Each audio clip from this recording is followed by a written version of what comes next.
Welcome to an exciting episode of This is Our Android Week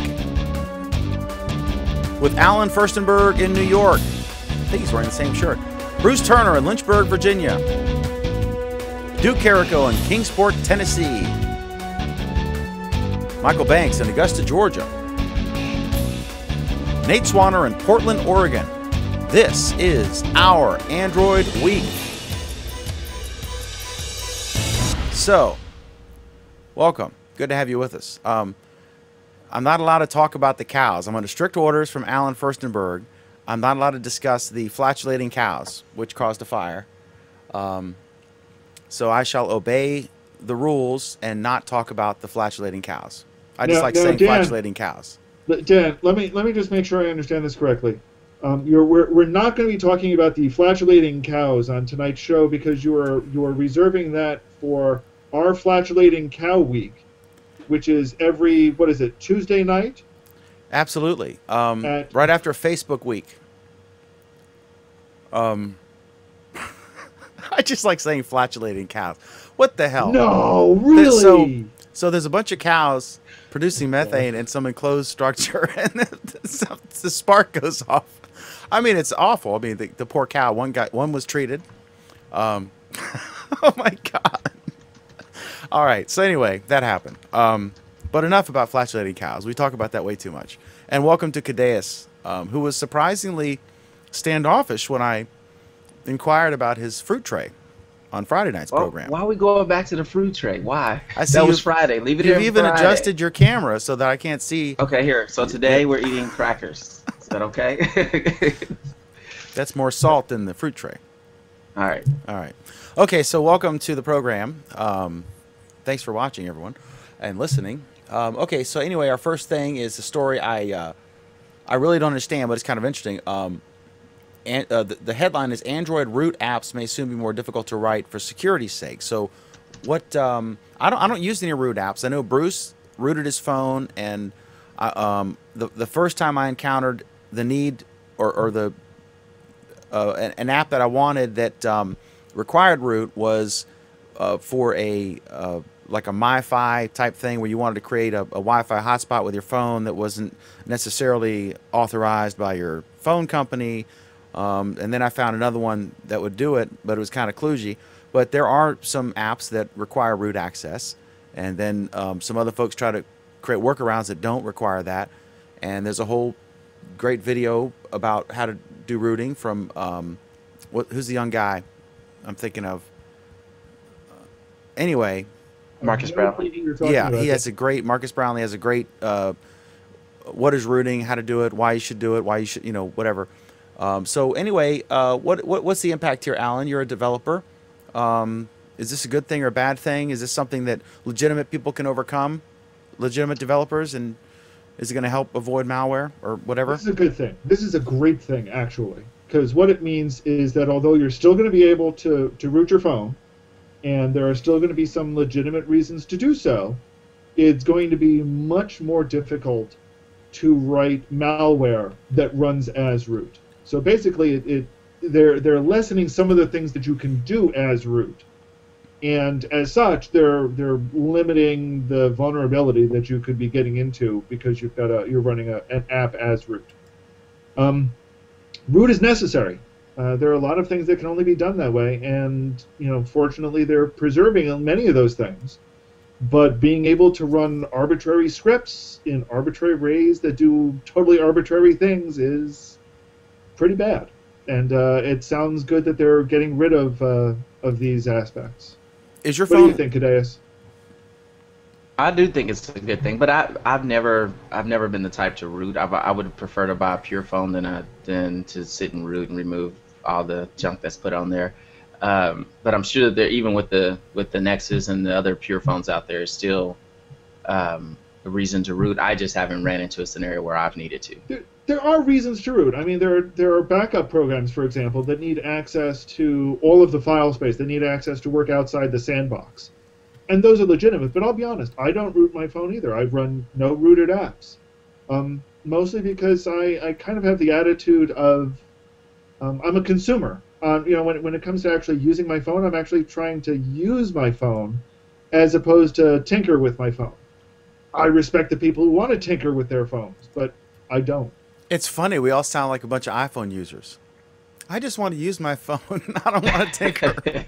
I don't Well, need no, any options, settings. no. The difference is that iPhone users. I mean, I'm not sure entirely why you wanted to go there, Dan, but since you did, um, the difference is that I do respect the people who are willing to go and root their phone and push it to the edge and push it to the limit. You can't do that with an iPhone. You can do that with an Android device, and I'm glad that there are people who are willing to do that with Android devices. I just don't, because when I make a phone call, I actually expect it to work. Unlike certain Android phones that have trouble doing even that correctly. So they get, Android does not get any high marks from me from actually working correctly. Just that when I use it, I want to use it. Excellent. Marvy. Should we do a topic on the NSA thing, or should we just acknowledge it, or do we care? Go I have ahead, nothing Dan, to say since you about just it. want to do it. Go ahead, since you want to do it. Well, it's just okay. So it came out, the latest Snowden leak. Edward Snowden is that basically anything on your. I mean, it's a slideshow presentation. The New York Times has it. The Guardian has it, but it's a slideshow presentation. Basically, anything on your phone, the government can get. And I don't find this at all shocking. Or does anyone Not care? what I it mean, says. hmm? That's not what it said. If you're going to talk about it, at least talk about it correctly. Well, correct me, since I'm wrong. The Turn point on a is popular that phrase. all of these apps do network functions, and network functions are are accessible in various ways, and that's what it's talking about. So one of the examples they gave was that they have access to information that leaks out through through Google Maps.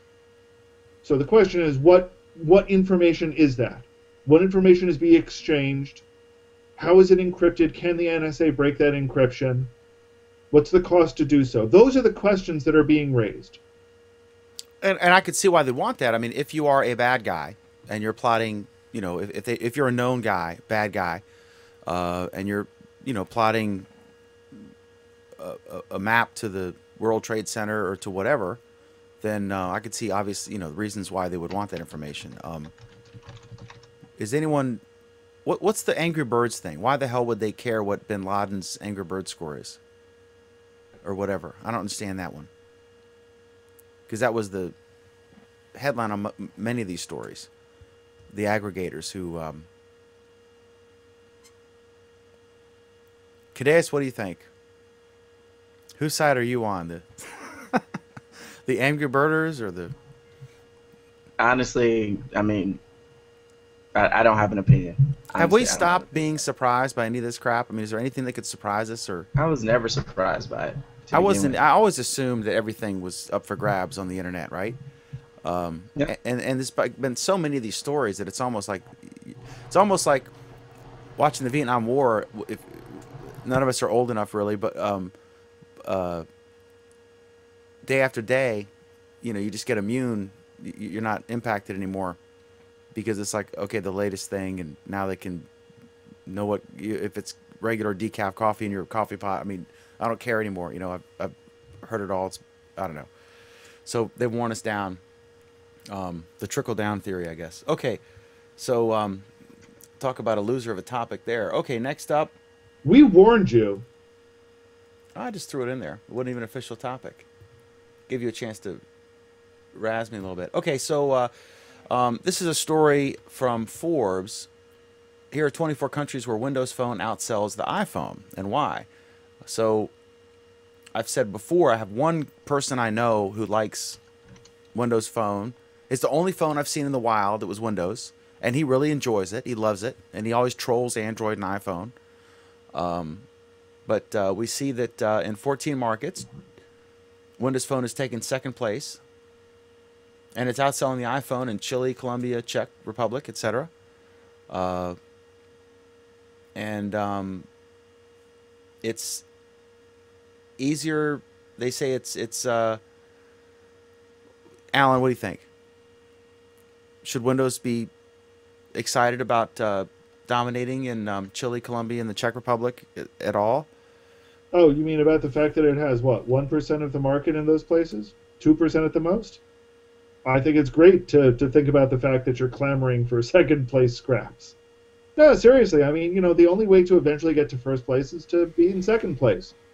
So, yeah, kudos to Microsoft. Someday you'll actually produce an operating system that, the entire world wants to use. Cadeas, do you think they're eventually going to get their act together and come up with something that doesn't suck? Or do you think, I honestly... You can't consistently fail over and over angles. Again, right? Right. I don't know. I mean, Google's still having trouble getting its act together and making an operating system that doesn't suck, yet it seems to have taken over most of the world, so... But I don't think that the Windows operating system is necessarily horrible. I would say that it's more because software developers don't want to develop for it. And so because of that, there are not relevant apps that the consumers want to actually use on their platform. And so therefore it makes it that no one buys the platform.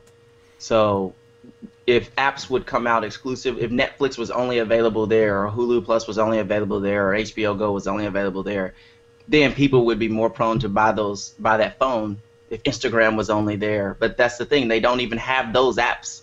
They barely just got Instagram. So that's a great point, is that a lot of people really don't care what the operating system is. They care about what they're using it for. And the fact that you can get, major apps on the two major platforms is all they care about. And you can get at least a smattering of those apps on something like Windows or BlackBerry, which is also BlackBerry's downfall. No apps. Right. But here's what's weird to me, guys. And I know both of you have experience with Apple laptops. And Craig Shipp, who we troll anytime we can because he's not here to defend himself on this program, but he's a big proponent of all things Apple, and he likes the way they're integrated. If you're in the Android and if you're a Google Plus user, if you had an Android phone, things are kind of integrated better than any other approach. You'd think that Windows being the dominant, by far, desktop operating system, and with them having a Windows phone that's integrated with Windows, I assume fairly well, you'd think that the Windows phone wouldn't be such a complete failure. Well, but here's the thing.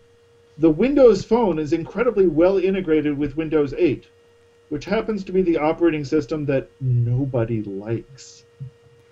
You got to remember, HP just announced that they were going to be shipping new HP computers with Windows 7 because they can't ship them with Windows 8. Also, that's one of the stories that we had for Friday that you nuked.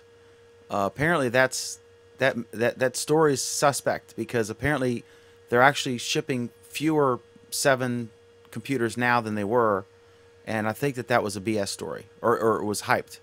Okay. But they are definitely promoting. I mean, they're selling it. You can still buy it, and I'm considering whether to what direction to go with a video editing computer, and We've already told you can what still direction buy to go with a video editing computer, but you're not listening to us.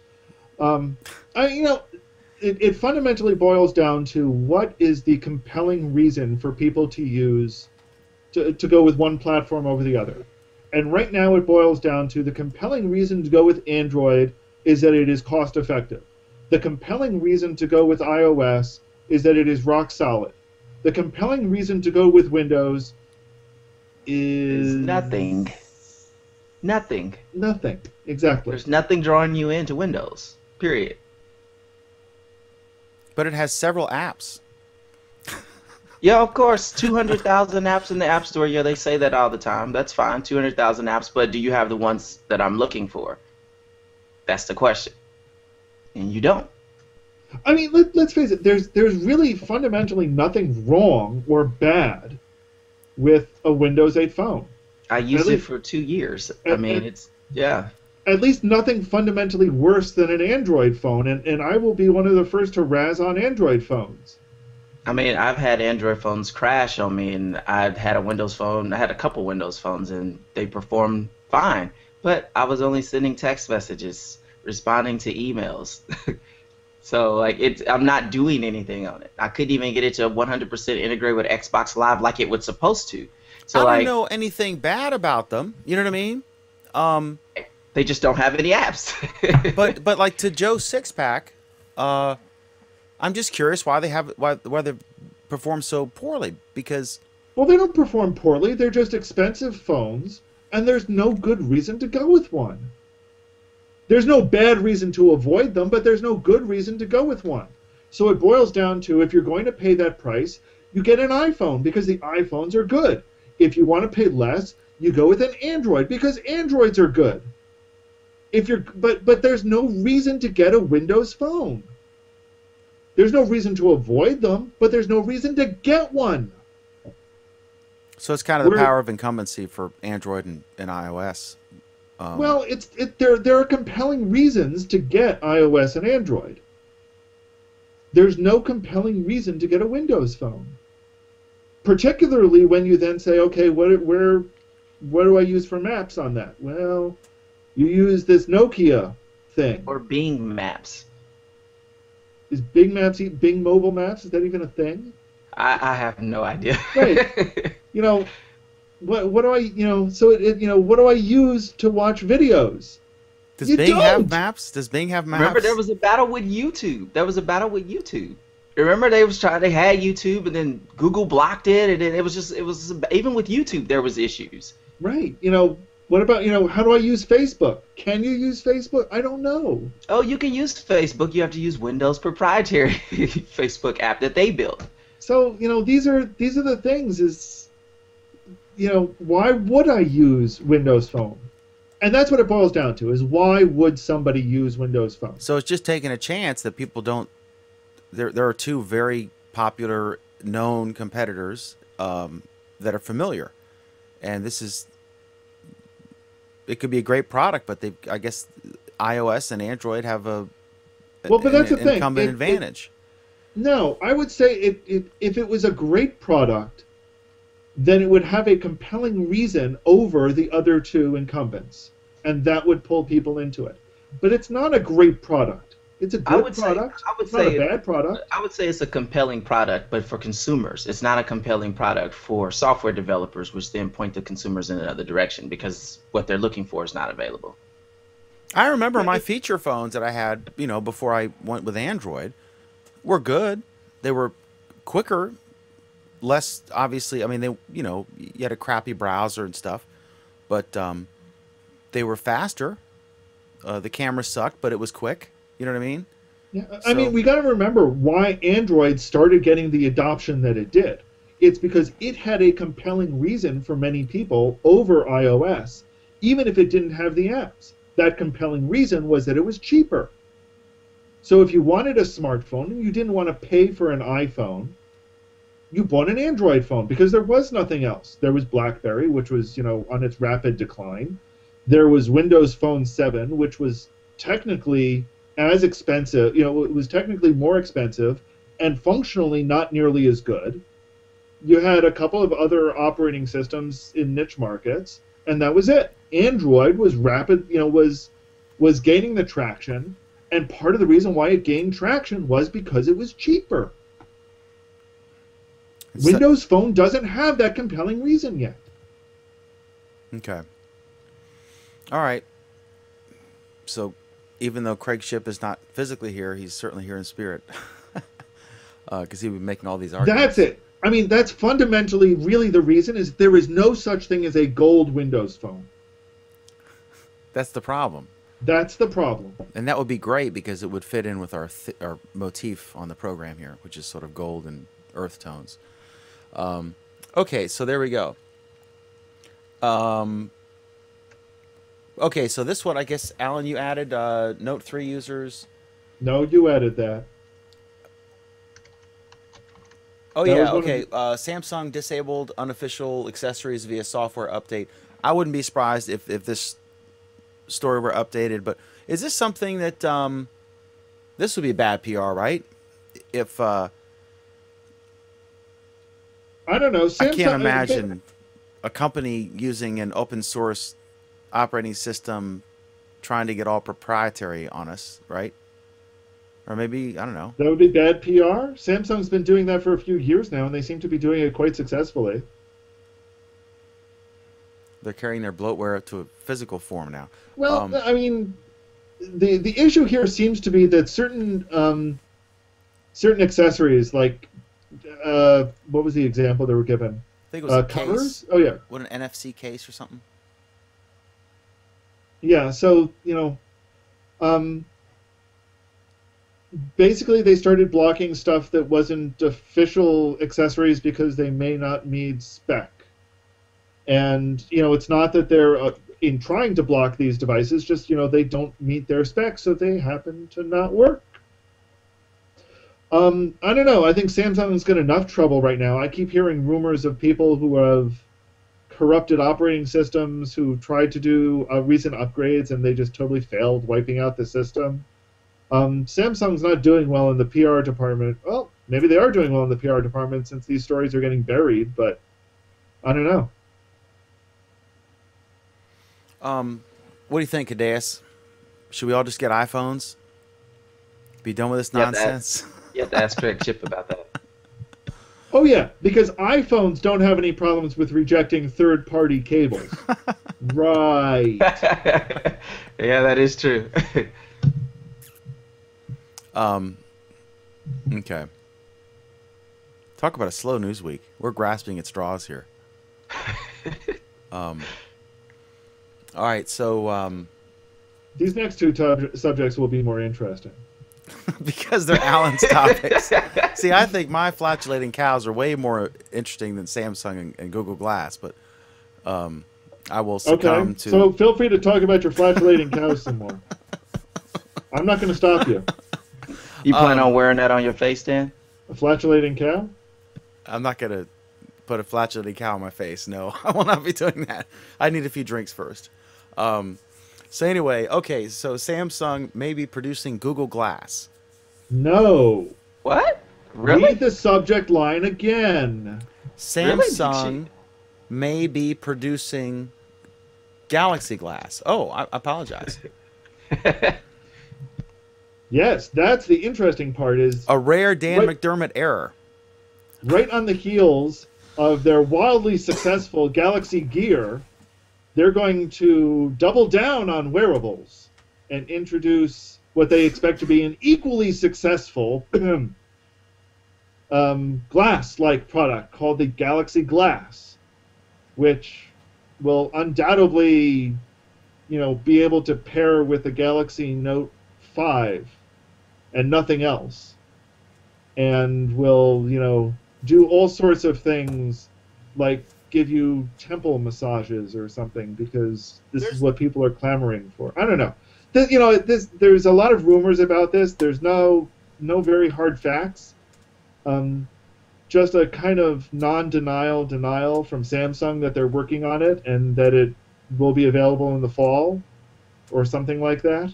I think it was presented in September or something to that degree. Yeah, so we'll hear more rumors about it in September. But is this a glass competitor, or is this the first rumors of the production version of the official in partnership with Google Glass? Because remember, they just announced a partnership agreement on patents today, so they're not at loggerheads. And why didn't you list that as a subject, Dan? No. Because I was sleeping. No, I don't think Google is going to have Samsung manufacture glass. I don't think Google is going to have Samsung with a Samsung branded version of glass. I think Samsung could do nothing with glass except screw it up royally. So I think the rumors of a Galaxy Glass are as a competitor to Google Glass. I think there's probably more similarities between this and the Galaxy Gear than anything else, which is a sure sign that it's going to be a smashing hit. More like a failure. Yeah. That was a bit of sarcastic wit on Alan's part. Oh, I know. So, Well, thank you for making sure it was perfectly clear Yeah. that I I Yeah, predict so, that. we have some Japanese viewers that don't quite understand sarcasm, so I gotta Okay. make sure they got it. See, he's a star in stage and screen in Japan, and he has to just put that in our face every show to remind us, we are peons. I was born there. And that's why you're so short. So, Cadeus, what do you think Alan's stealing all of our lines. what do you think of these rumors of Galaxy Glass? You're another I'm Glass wondering, Explorer. yeah, I'm wondering if it's even. Sometimes I wonder if people just throw stuff out there just to get hits. I What, so mean, you think it's clickbait? right. That's it, because when you read it, it's just a whole bunch of nothing. So like they didn't really say much of anything other than Samsung's supposed to present something in September. Like so, in the end, it was just use the word glass to get some hits. I mean, that's kind of what it looked like to me. It didn't look like they didn't really talk about anything that had any substance. At least the one that I read, the version that I read anyway. Yeah, rumor sites that have substance. That would be Right. amazing. I'll tell you what, the best one is Sony Alpha Rumors. That's my favorite one. They actually have a scale of 1 to 5. 1 is What? complete BS, and 5 is like almost certain to be true. And they rate each rumor that they post on the 1 to 5 scale, and they're pretty accurate when they hit a 5. So anyway, all right, this is basically a throwaway show episode.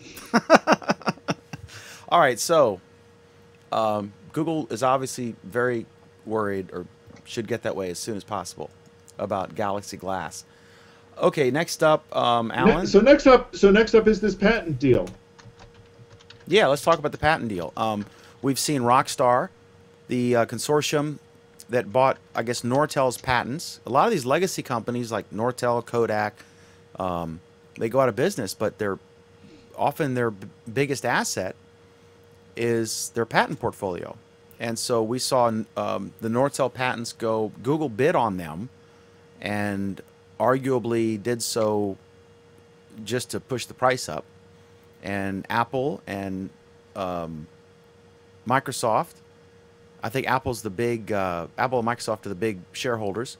Also Sony, surprisingly, because Sony has been big into Android with the Xperia line of phones. They're part of the Rockstar consortium that's now suing everybody. And there's all sorts of stories about that if you follow legal stuff like I do. But let's talk about this. They've announced an agreement where they're going to allow each other. Is it a blanket agreement? I mean, they can do anything with each other's patents without paying each other, or what? I mean, I'm sure it's a blanket patent deal, although it might be interesting to see if this means that we're now going to see Google refrigerators or something. Because Samsung's patent portfolio is far larger than phones and TVs and things like that. So it would be. As though they purchased Nest, I mean, that just kind of lines right on up with everything else. That's a very good point, actually. That it does mean if it is the full patent portfolio from Samsung, they do get a lot of home appliances tossed into the mix, which they can benefit from. I don't know what is Samsung's presence in the smoke detector market. Would this? I mean, do we know if this would include subsidiaries of Google? For example, the Galaxy Glass project, right? That's actually, is that a Google X project? Glass? Yeah, it's a Google X project. Which may or may not be included in this. I don't know. Because it's separately financed. It's not just a Google project. They're actually venture capitalists who have invested in Glass. It's not a straight up, Larry and Sergey wrote a check. This is a funded project, which is part of the reason why it's $1,500 to get in.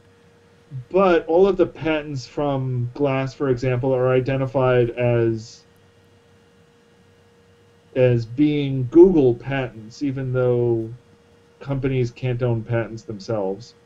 That's an interesting question, actually. If Glass is a subsidiary product, then I would think that the patents would technically be under the stewardship of the entity which the venture capitalists have invested in.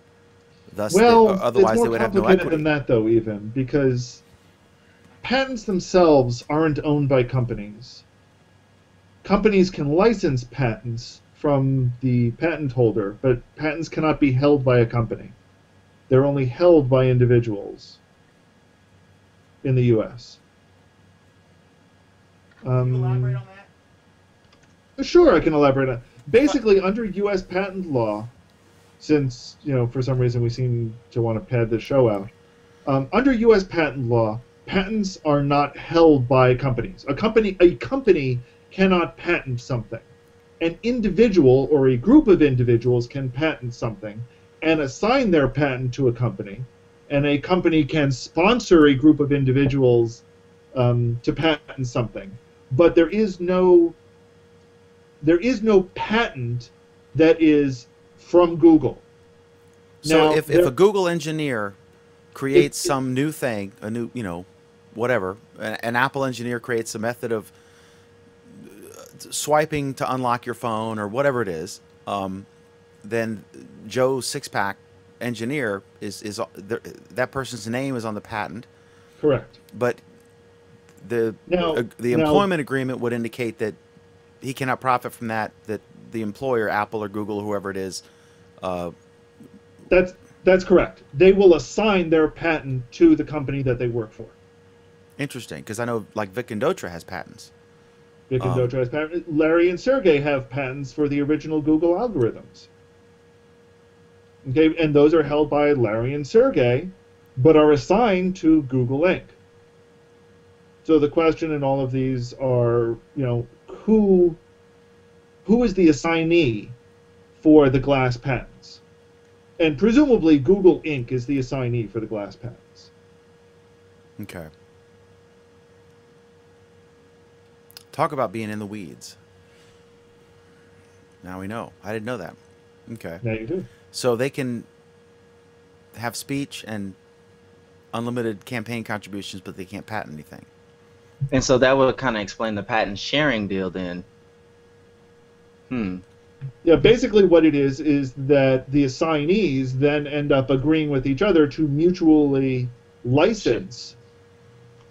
Basically, an employee is granting a license to the company, and it's an assignable license. And what the company is then doing is relicensing it under the terms of their agreement already. Okay. I'm glad Wikipedia could make it. All right, so next up on our program, God, this is slow news week. Next up, the future of the Nexus might be that it doesn't exist. What is this about, Mr. Furstenberg? Dr. Furstenberg. I saw this shared a whole bunch today, and honestly, this was one of the stupidest stories I have seen today. And that includes the flatulent cow story. I don't know. I may have you on that one. Yeah, it's close. Basically, what a lot of people are saying is that Google is going to start dropping the Nexus line because we don't need Nexus lines anymore. Google now has an avenue to push new hardware, and that's Motorola. New concepts, and that's Motorola. And they don't really want or need pure Android anymore when they've got the Play Store edition of things, and that will have the pure Android, so you don't need a Nexus phone anymore, or a Nexus device anymore. You're shaking your head, Kadeus. I agree with you. What are your thoughts on it, though? I was reading it, and when I got to the point where they started pointing at the Play Store and all that, the Play Store devices and all that, I remember me having the S4 and the Play version of the Google Play version of the S4, and yeah, that I don't see them doing that. I really don't. Yeah, and I was thinking to our story last week where we were talking about the Play Store edition of the Moto X, and kind of our consensus there was Moto, or was it Moto C? I already forgot. Or Moto G. It was the X? Our consensus at the time was there's a big so what about the Play Store edition, because, yeah, you got native Android on it, and that disabled a whole bunch of features. Whereas if you got the enhanced version, you actually got, you know, a working camera app and several other apps that actually did something, as opposed to this, you know, this thing that Google was not going to actually promise to give you decent upgrades on in the future. So, you know, it's kind of a, um, I don't know. I don't buy this argument either. I think there may always be a Nexus device simply because this, you know, the Nexus devices weren't just, hey, we're going to launch the latest and greatest operating system on it. They also became the platform, the kind of the reference hardware platform from Google, you know, and it was also Google's ability to reach out to manufacturers and say, hey, we think you're doing a good job. We want to reward you. And this is almost certainly a way that Google will be able to avoid the accusations that they're using Motorola to trump over, you know, using Motorola and Android on Motorola to squash out the competition. They want the competition.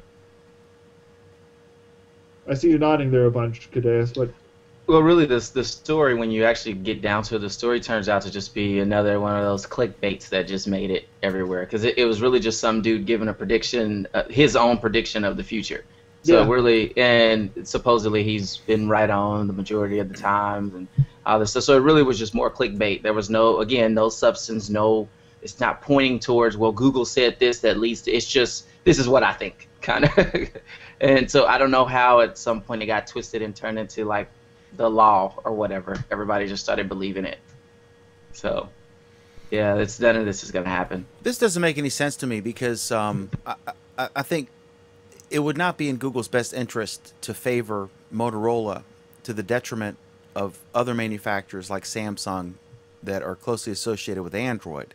I think they've learned a lesson from PepsiCo, which if you look at the creation of Yum Brands in 1997, PepsiCo used to own KFC, Taco Bell, and Pizza Hut, and they would all carry Pepsi products.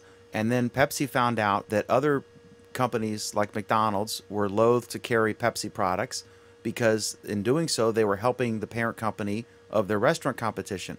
So in 1997, Pepsi, which actually was a larger company than Coca-Cola because of the restaurants, they spun off those three restaurant chains into Yum Brands because they were having a hard time getting, into other restaurants with their Pepsi product, their flagship product.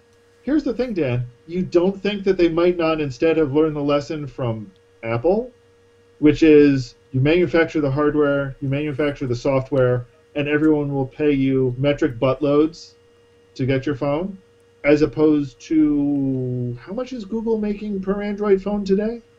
I think it's zero. Yeah, roughly zero. I mean, they make, ancillary income, whatever that is, from apps and stuff, and there's future potential. But in fact, general, Microsoft makes more money from an Android phone than Google makes. Because they do not have a patent sharing agreement with Microsoft. Right. Yeah, I think this is a nonsense story. You think it's a nonsense story, but you just agreed with me that the better way to do it would be to manufacture your own hardware and software and not license it to anybody. I don't think so. I don't think for Google. I think it works for Apple because Apple's a proprietary company. They're at the birth of the computer, Apple was proprietary and Microsoft was not. And we went into this on Friday as we discussed the 30th anniversary of Apple. And one of the reasons that the Windows PC took off was because it was off-the-shelf components and anybody was free to make a clone, a Microsoft-compatible PC clone. And you couldn't do that. In fact, Apple went after that one company, I forget the name of it, that tried to produce a Mac clone.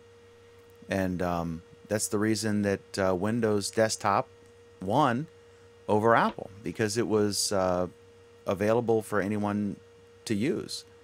And it's 20 years on, here we are, 30 years on, Windows is still the dominant desktop operating system because of that, I think, more than anything else. There's no denying that iOS is great, or You OS don't think it X. has anything to do with the fact that Windows is cheaper? Wait, where have I heard this discussion already? You can buy It sounds a vaguely Mac Mini for familiar. $600 with an i5 processor, right? They're getting ready to announce a new one. Is it that much cheaper? Considering you could probably buy the equivalent PC for about half the price, yeah. You can buy a $300 good PC. I didn't say it was good. The Mac Mini is nothing to sneeze at. But it's I mean, equivalent. now that we all have I can't tell you how many monitors and keyboards I have sitting around. I could easily utilize, a Mac Mini if I were so inclined. Anyway. Nah, you should just get one of those ghetto Chromebooks. Absolutely. Or the Chrome Box. Or the Nexus Box, Q. An underrated device. But then I really wanted the Nexus Q. how would you prop your door open when the UPS guy shows up if you didn't have your Nexus Q, Mr. Furstenberg? Okay, so there we have it. We've learned about Yum Brands and flatulent cows and the demise of the Nexus brand on this Our Android Week. Okay, so Alan Furstenberg, I am excited to be the first to announce that you actually have an app of the week. Would you care to share us this information? Let's be clear. I talk about apps of the week that I actually use, unlike certain other hosts of this show. See that you've just conceded you are our co-host. No. Okay, certain other people on this show who happen to be hosts. I don't get to catch you in a flub often, so let me gloat on this one. So, when I don't install new apps on my phone, I don't talk about new apps on my phone. That said, I installed a new app on my phone today. And I've used it for several minutes, and it immediately became one of the more popular apps that I will probably be using going forward. It is I suppose I should actually do the screen share here. It is the Stack Exchange app. It is the first official app from Stack Exchange. It is an incredibly well-crafted app. For those of you who don't know what Stack Exchange is, it is, on the web, it is a series of websites where people post questions and other people post answers. It is a crowdsourced question and answer system. It started with something known as Stack Overflow for programming questions, and has since expanded to 100 or so different question and answer communities, where people will post questions, other people will post answers, and if the answer is good, it will be voted up or accepted. And if it's not good, it will be voted down or ignored. And the more questions you answer, the more questions you ask, the more your questions or answers are good, the more reputation you get. So what they've now done is they've finally created their first app, which lets people both ask questions, answer questions, review the status of questions and answers, follow up what's going on. It's a great way to manage your presence on the various Stack Exchange networks. I'm very heavily invested in Stack Overflow, and one of them that deals with web apps.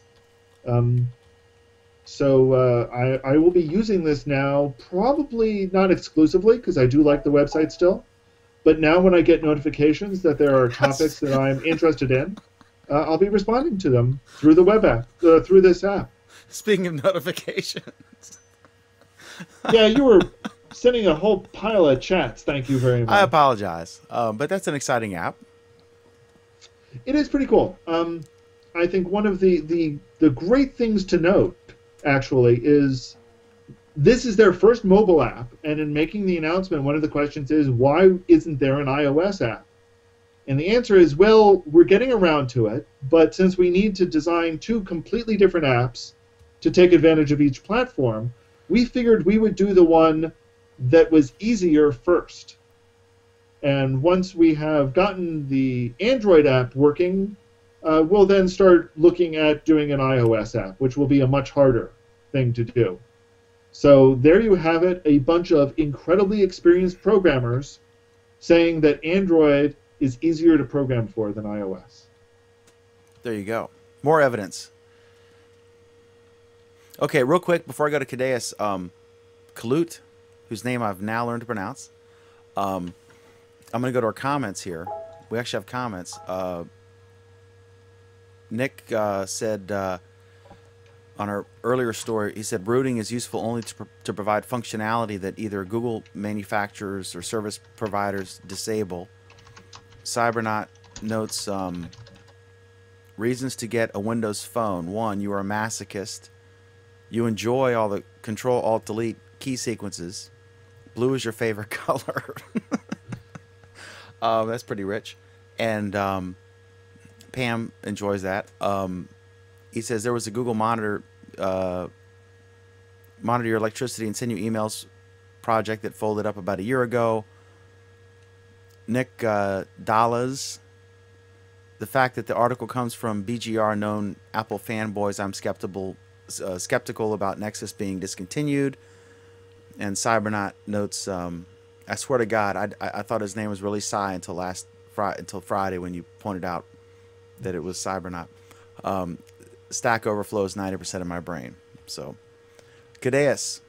I think that's actually a really good way to put it. Is the number of times that I turn to Stack Overflow to supplement my knowledge base is huge.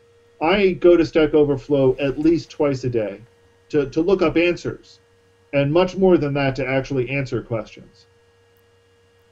And although it started with a technical bent, it has answers on all sorts of subjects. So if you've not used any of the Stack Overflow websites in the past, I encourage you to do so. Dan, if you send that message, I will hurt you.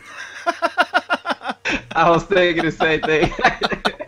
Oh, if the audience only knew some of the fun things that happen behind the scenes.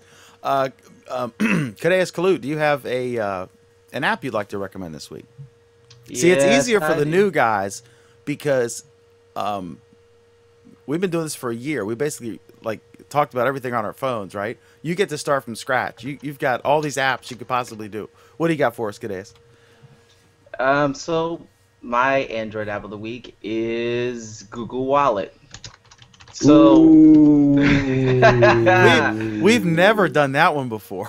Now, can you explain, Cadeus, is this Google Wallet or is this Google Wallet? Well, see, what this app does, this app takes Google Wallet, and Google Wallet, and combines it into one Google Wallet.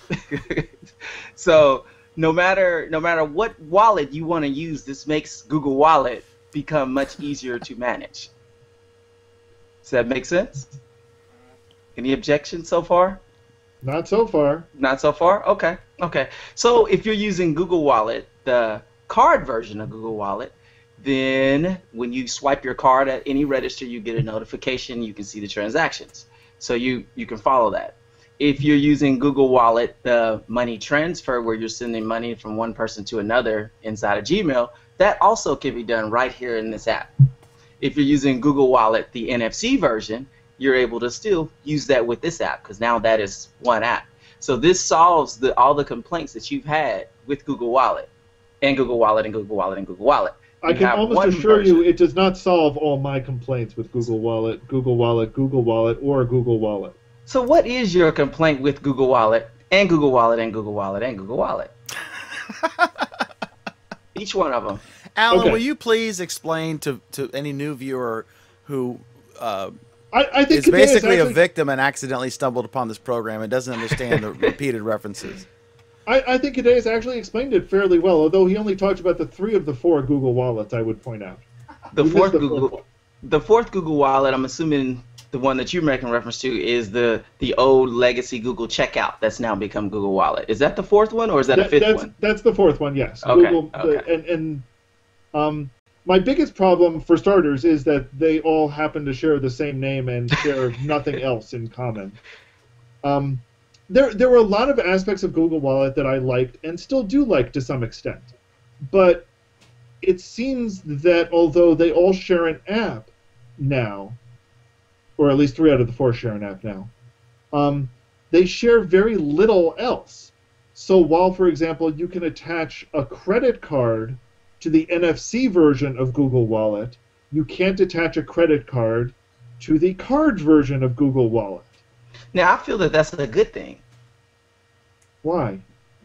Because if you need to, if you need money off of the credit card, if you need the money off the card that's attached, then you can do that through the app. You can move that money through the app just as if it's a separate account. So whether you have 2 bank accounts or whether you have 2 wallet accounts, 2 different wallet services, this makes it easy. Because if you have 2 cards from Chase Bank and you need to use this other card to be able to access that, you need to use your Chase app to move your money back and forth. So it's the same concept. Now that we have a unified system app called Google Wallet, it makes sense to be able to add money to the card version. So, and then that also prevents them from having like chargebacks. I see the behind the scenes reasons why they have the 2 separate, the NFC versus the card. Then no, but here's the problem. If you're saying that one of them is designed to avoid these things, why isn't the other one designed to avoid the same things? If you're going to make the argument that it's a good thing that you need to transfer money into the card wallet, why isn't it also a good thing that you need to transfer money into the NFC wallet, which is actually a feature that they got rid of a year ago? I didn't know that they got rid of the NFC version. The NFC, no.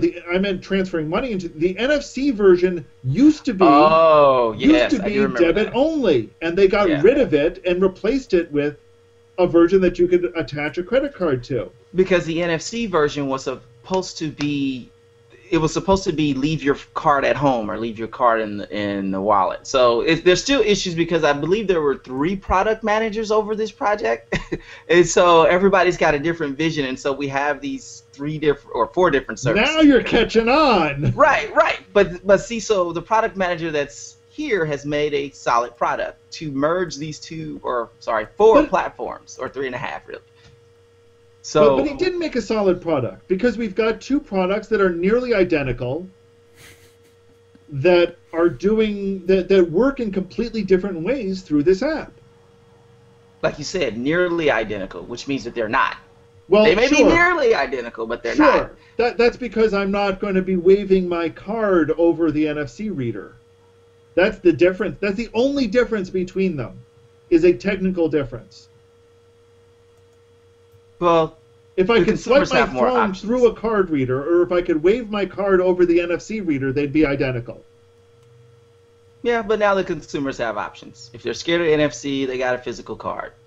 And that's great, except for the fact that I now can't take advantage of the things that I like about the NFC version because they're not available in the card version. Sounds like you need to send an email. I've sent an email. That one. Oh, you have? Oh, of course I have. They used to have office hours that they broadcast, and at one point I flooded their questions with a bunch of questions that they actually answered on the air. I've been critical of Google Wallet's implementation for a long time now. Oh, I know. I just never knew why. Do tell. I mean, and part of it boils down to, I think it's there are solid and good ideas to it, but part of it also is it's slow and inefficient in some ways. Slow? The NFC version is ridiculously slow. I've never experienced that, ever. Because you can't, because there's nowhere you can use it. No, I'm in California. That's everywhere I can use it. And there are plenty of places in New York where I've used it.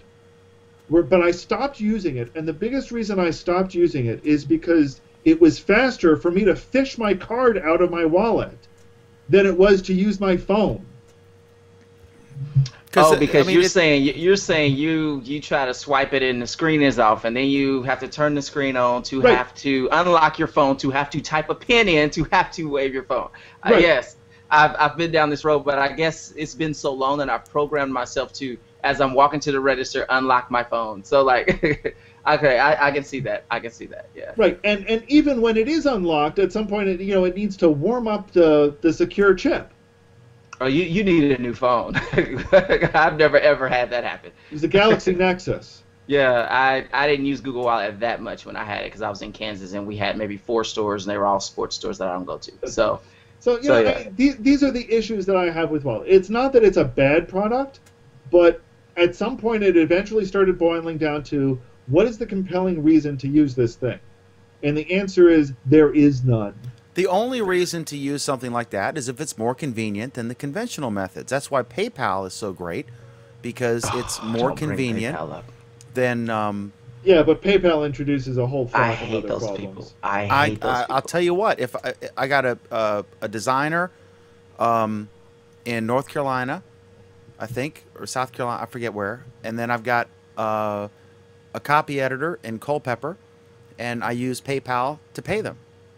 And, have you tried using Google Wallet to pay them? That's actually so much more efficient than PayPal. They both. And when we say Google Wallet, we mean Google Wallet. Not we need Google Wallet, the third one. Google Wallet, the email version. That's what we mean. I have not. Give it a try. They'll even like it better. How quick is it? Is it any quicker? Instant. It's called you send the email. I use it almost every week. Yeah, it's about 3 days for them to get their money. That's the biggest gripe about with PayPal. I mean, do they have their money in their bank account instant, or is it 3 days?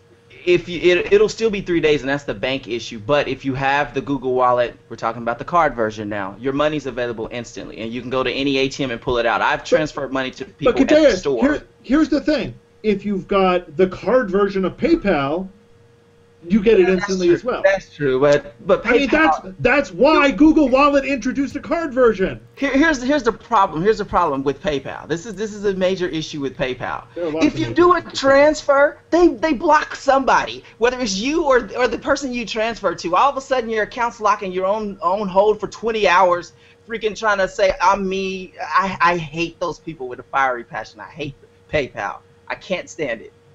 PayPal is a disgusting service. Yeah, PayPal's got a really good reputation at holding onto your money. But Elon Musk founded it. He did. Yeah, that was years ago. That was years ago that Elon Musk before he got into batteries. And then when he sold it to whoever has it now is an idiot. It's just that. You got to remember though, PayPal when it originally started, and I still have my PayPal account from back then. It was a brilliant service.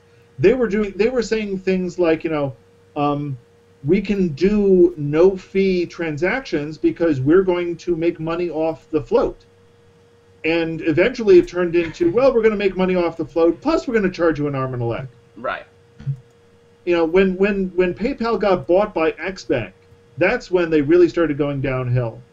When they first came out, they said, hey, we've got this brilliant way that you will be able to use your cell phone. This was long before smartphones, remember. You'll be able to use your cell phone to send money to other people with cell phones. That product never saw the light of day. They killed it. Anyway, for a show that was a throwaway show, we seem to have gotten to an hour.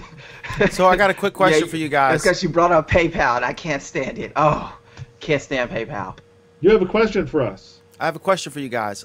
We've seen all these hacking stories, Neiman Marcus, Target, etc.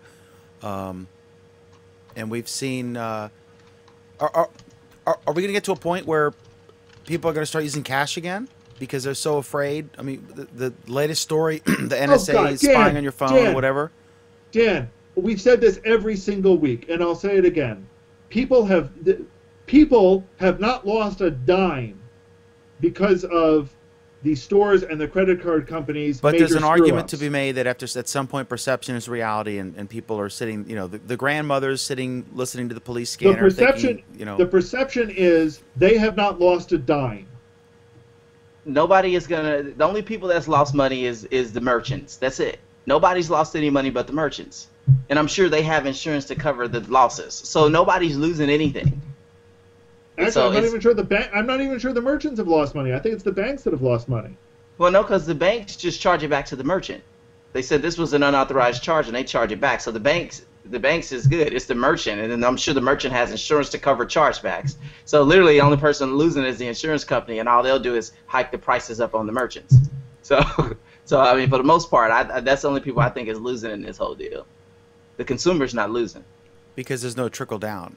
If the merchants have to spend more money, they're not going to pass it on. yet. Right. Okay. So you don't have to empty your mattress of cash and stick it in your pocket just yet. Okay. So I have two recommended apps of the week. One is actually an Android app. And we're out of time, so Um, I know better than that. Okay, so one is quick are at because an I just hour, saw really. it. This is the new Twitter app. I'm a big Twitter fan. That's where I get a lot of my news. If people often ask me how do I find like the crazy stories that I find, just go to my Twitter account and look who I follow, and you'll find out. But the new Twitter app they just announced has some photo editing features. You can make it says, I just saw this, right? So the following updates are available today on Twitter for Android. They're coming soon to Twitter for iPhone. Now you can crop your photos by selecting an aspect, such as square or wide. You can rotate an image before you share it to make sure it fits nicely in your tweet. And when you upload a photo of people, you'll see a reminder to plus mention your friends so they can see your photo as well. So if you are someone inclined, this is obviously a response to the Facebook, Instagram thing. And Twitter's increasing emphasis on embedded media. So good for them. So if you're a Twitter user, check that out, or just note that that ability exists. And then the second thing I wanted to point out is the actual, this is not an Android app, but this is a cool app if you do podcasting. I know a lot of podcasters watch this, our programs, and ask, and kind of see what we do. So this is a neat program for the audio versions. This is called the Levelator. It's free. It's no longer being updated as of the end of 2012. So it's a year old, but it works great. It's for it works on Windows and Linux and Apple's OS X. And what it does is, if you have a file, a WAV file, or an AIFF file, if you're a Mac user, then you simply drag the file over onto this little application, and then it makes everyone the same volume. Very simple. It adds compression and gating and limiting, and it kind of works pretty well. So it doesn't work well with music. So your chain would be, clip and then do this and then add your music to master it. So it's kind of a neat free program that's worth a shot. So if you So Dan, let me make sure I get this correct. It's not an Android app. It's not updated. It doesn't work well with music. It's obsolete and irrelevant and doesn't work with music. Correct. Okay. And it's my recommended app of the week. And it's your recommended app of the week. So anyway, it's a great thing. I just found out about it, and I get a lot of behind the scenes questions and stuff and consult requests. If we're real quiet, I think Alan's gonna pull a Michael Ellis on us and just fall off his chair, and just crash. We have two programs, folks. We have this program, Our Android Week, which ordinarily, if my computer's not rebooting and starting a random check disk, which took God knows how long, at 9 p.m. Eastern. So Our Android Week is at 9 p.m. Eastern, 6 p.m. Pacific. And we also have a wonderful program called Google Plus Week, which is a Friday night at 8:30 p.m. Eastern Time, 5:30 p.m. Pacific Time. And we encourage you to watch both of those or to listen on SoundCloud. So there we have it. Any final thoughts? Or are we good? Good over here. So good, Dan. That's Alan snoring. Don't forget Google Wallet, Google Wallet, Google Wallet, Google Wallet, and flatulating cows. And remember, you heard about it here first. So thank you all for watching. We'll see you next week, Monday night, 9 p.m. Eastern, 6 p.m. Pacific, for another wonderful, exciting episode, tantalizing episode of Our Android Week. Peace out. Thank you. And great job, Cadeus, our newest Android geek who eats fruit. A lot of fruit.